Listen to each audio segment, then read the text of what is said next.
'Tis the season to be stupid, and nothing is more stupid than Lifetime's A Christmas Kiss. Wendy is an up-and-coming interior designer who recently left working as a set designer for local theater to become an assistant for one of the most successful interior designers in Boston, who is also a giant cunt, which is made clear right away when she calls Wendy as she's getting ready to go out with her friends and tells her to go over to her penthouse and turn on the lights so that they'll be on when she gets home. She can't turn on a light, so Wendy does just that. How did she do that? She gets into the elevator to leave, and in walks a guy who I swear is just a combination of Patrick Bateman from American Psycho and Andy Samberg. The elevator malfunctions, and Wendy falls into his arms. This doesn't feel right.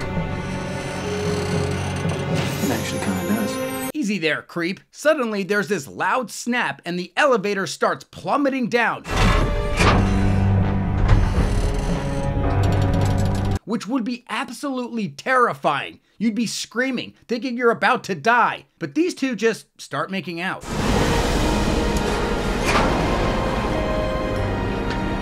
The elevator safely comes to a stop on the ground level, not that they'd even notice because they're too busy sucking each other's faces, and when the doors open, for some reason there's a group of carolers singing?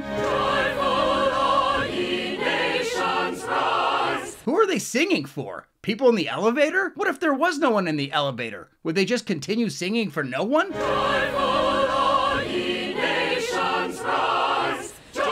Wendy takes off before the guy can get her name. She catches up with her friends at a bar and tells them all about the kiss in the elevator and that it was the greatest thing that's ever happened to her. If we're meant to be together, I will find him again. Or he'll find me. Grow up, Wendy. That'll never happen. Never. Wendy spends the next day cleaning her boss Priscilla's apartment while she hits the spa. Well done. Thank you. Okay, now go away before Adam gets here. You're a mess. Adam is Priscilla's rich boyfriend who's always traveling but is back in town for the holidays, and she's planning on him proposing to her during his stay. Hi. Hello. Of course, it's him. Darling, you're early. I just couldn't wait another moment before I saw you. Oh, sweetheart, I want you to meet my fantastic assistant, Wendy. It's a pleasure to meet you. At first I thought Adam was playing it cool because he didn't want to act like he knew Wendy in front of Priscilla, but no, he legit does not recognize Wendy, even though he kissed her just last night. Does she really look that different? Is he also fooled by Clark Kent and Superman? Or does he kiss so many random girls on elevators that he just doesn't bother remembering them all? After Wendy leaves, Adam has something very important to ask Priscilla. Whatever you ask me, I'll say yes, just so you know. What I wanted to ask is if you'd be willing to decorate my house for a Christmas party. Ouch! Adam's family's foundation is sponsoring the Nutcracker at the local theater, and he wants to host a party for all the other sponsors and donors. Wendy is now depressed over the whole Adam thing. How dare you not recognize me? I may have been all glittered out, but I am still me. I love how Wendy isn't even slightly fazed that this sleazeball cheated on his girlfriend. In fact, I don't even think the word cheated is used once in the entire script. She's obsessed that he didn't remember her, rather than being turned off that he was willing to make out with her even though he's dating her boss. Shouldn't that cause some sort of trust issues? Who's to say he wouldn't do the same to Wendy if they started dating? The spark is officially snuffed. Wendy is called over to Priscilla's to discuss designing a Christmas party for Adam, which she is hesitant to do because she wants to get Adam out of her mind. I just don't understand why you need me. I mean, we have so much going on. What is your problem? If you have a problem working for my future husband, I can have you replaced in less than a second. So now Wendy's forced to work with this guy who she's secretly in love with, who she bumps into again on the elevator because his family's foundation is conveniently located a few floors down from Priscilla's penthouse. Wendy, right? Yes. At least he recognized you this time. The two discuss their love for the theater and even quote Shakespeare to each other. Parting is such sweet sorrow. That I shall say goodnight till it be morrow. This guy does know he's dating Priscilla, right? And if he was leaving the building for the night and was only 3 floors down from Priscilla, why didn't he stop in to say goodnight to her? I doubt Priscilla would let him get away with leaving and not saying goodbye. Wendy arrives first at Adam's house to discuss Christmas party ideas, and he shows her his dick. Inns. Charles Dickens. Book. Christmas Carol, first edition. It was a stretch, but I went for it. My grandmother gave me that book. It's my most prized possession. A Christmas Carol was the first Broadway show I saw. My dad took me when I was a sophomore in high school. Shut up. It's like every little thing has to be connected in some annoying sentimental way between these two. They're meant for each other. We get it. Priscilla shows up and sits down to talk about the party with Adam, who would rather watch Wendy measure shit in the background than actually talk to Priscilla. Adam goes to the theater and seeks relationship advice from the janitor, which is a perfectly normal thing to do, and asks how he knew his wife was the one.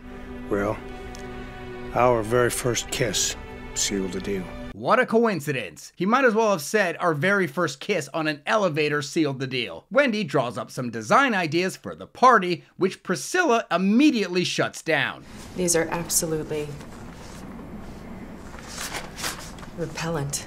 Adam arrives and Priscilla shows him her sketches for the party, but he doesn't like them, so she shows him Wendy's designs and, like a backstabbing biatch, takes all the credit. This is exactly what I was looking for. I can't believe how well you captured what I wanted. After Adam leaves, Priscilla and Wendy get into it. This is my design. You work for me, so your work is my work, and as long as you're on my payroll, I own your designs. Priscilla hangs up Adam's coat and finds the engagement ring he was going to give to her before he started questioning their relationship. What does he randomly carry that thing in his pocket all the time? I carry tissues and poop bags for my dog. While decorating for Adam's party, Priscilla gets whacked in the face with a light post. Wendy's friend shouldn't feel too bad though. As you can see, Priscilla already had those marks on her face before it was hit with the pole. Oh my God! I'm gonna go to New York and see my mom a couple of days at the spa with her plastic surgeon. All of this should go away. How would a plastic surgeon help bruises and cuts on your face? Wouldn't you be better off with a really good makeup artist? With Priscilla out of town, Wendy spends the next few days hanging out with Adam and decorating his house for the party. They light up the room, and Adam nearly creams his pants when Wendy shows him how his beloved book will be displayed for the party. Could I take you out to dinner to thank you for all your hard work? Sure. At dinner, Adam tells Wendy that he's thinking about proposing to Priscilla, and that once he saw Priscilla's designs for his party, he knew for certain that she was the one. Wendy refrains from telling him the truth about those designs really being hers. After dinner, Adam spots a carriage ride on the street and asks Wendy to go with him because, get this, he might propose to Priscilla on a carriage ride, and this would be a good test run. What is wrong with this guy? How much emotional torture can he put her through? They decorate his house together, all while sharing intimate Christmas memories, and he's all like, I love the job you did. Let me take you out to dinner. So Wendy's thinking, okay, maybe he likes me. But then at dinner, he's all, I'm gonna marry Priscilla because of those designs. Look at the beautiful ring I bought her. Then afterwards, forces Wendy onto a romantic carriage ride like, hey, do you mind being a stand-in while I see if this is how I want to propose to Priscilla and not you? And yes, maybe he used the whole proposing to his girlfriend on a carriage ride thing as an excuse to really get Wendy alone on a carriage ride, but it's not coming off that way. And isn't that kind of creepy? But I guess Adam already cheated on Priscilla earlier in the movie with Wendy. Maybe Wendy's just waiting for him to do it again. It was lovely. Yes, it was. Adam can't sleep because he's having second thoughts about proposing. He calls the jewelry store in Italy where he bought the engagement ring and asks what the return policy is. While decorating a Christmas tree at Adam's house, Wendy and Adam order Chinese takeout and watch Christmas movies because, you know, they're just work associates. Wendy falls asleep on the couch, and rather than him waking her up and being like, it's time to go, he covers her up with a blanket and then falls asleep on her head. The next morning, Priscilla returns home from New York City and walks into Adam's house to discover Adam and Wendy sleeping on the couch together. Priscilla, welcome back. Wendy has an appropriate response and is flustered. We wanted to make sure everything was decorated before you returned. I'll be leaving now. But Adam acts like his girlfriend finding him and her assistant waking up under a blanket together on his couch is completely okay. Good to have you back. You smell like cheap takeout. Priscilla, don't be upset. Certainly nothing happened. The thought never crossed my mind. She's my assistant. I'm gonna take a shower. He really thinks that there's nothing wrong with this scenario. He's gotta be one of the biggest idiots I've ever seen in a Christmas movie. I love it. He comes back down after his shower. No apology, no explanation, just checks his phone, tells Priscilla he has something important to discuss with her later, and then heads off to his board meeting. Priscilla makes Wendy come back over to the house to clean up the mess she made from last night. You're fired. You're not welcome here, and don't even think about attending Adam's party. Priscilla calls a lifestyle magazine to tell them that Adam Hughes' Christmas party will also be an engagement party, even though she pretty much senses it's over between them. When Adam returns home, Priscilla tells him that Wendy quit and is wearing the engagement ring, even though he never proposed. I will marry you. I will absolutely Priscilla, marry you. Just hold on a second. I know the ring isn't perfect, but we can get it reset. I love it. I absolutely love it. Holy shit, she's crazy. I need a drink.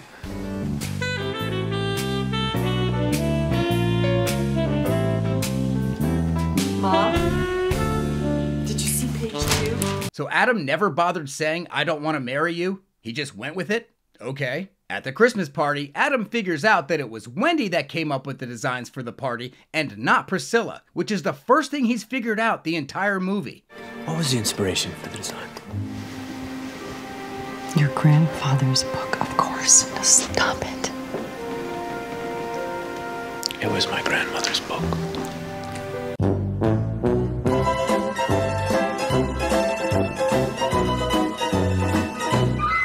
Later at the theater, Adam finds Wendy backstage, but is once again cock-blocked by Priscilla. Wendy tells Priscilla exactly how she feels about her, followed by this. Adam, I have been right here in front of you. And did that kiss in the elevator mean anything to you? You would have seen that. What kind of reaction was that from Priscilla? Wendy just said that her and Adam kissed on an elevator, and rather than being like, "Wait, what? You kissed?" she acts like her name just got called at Starbucks, but she's stuck talking to an old coworker that she hates. You two deserve each other. Wendy storms off, and there's a really weird moment where the janitor lowers a giant wooden nutcracker cutout right behind Priscilla while she isn't looking. The friend is covering her mouth to keep herself from laughing, so I guess it's supposed to be a practical joke? Priscilla turns and collides with it, falls to the ground, and probably breaks her nose. The janitor and friend are so happy that they hug each other and are rejoicing. At what? Committing assault? I know Priscilla's a horrible person, but how is that all right? And to make things even worse for Priscilla, Adam doesn't ask if she's okay or even help her up. He just slides off the engagement ring and chases after Wendy. Adam catches up with her at the service elevator and apologizes for not realizing that she was the girl he kissed earlier in the movie, and confesses that he's fallen in love with her. The janitor uses a key to stop the elevator mid-ride so that the two can relive their first kiss. Screw the kiss! Why isn't this janitor getting fired? He purposely injured an audience member and thought it was hilarious, and then misused his authority to dangerously shut down an elevator shaft? Lord knows what else he's done in the last 30 years of working at this theater. But whatever, Adam and Wendy fall in love, and that's a Christmas kiss. One final note about this movie is, why is she wearing a wedding dress in the poster? Did I miss something? When did these two get married? The movie isn't even about a wedding. So who approved that? Why does the German poster make way more sense? Woohoo! That's what I'm talking about.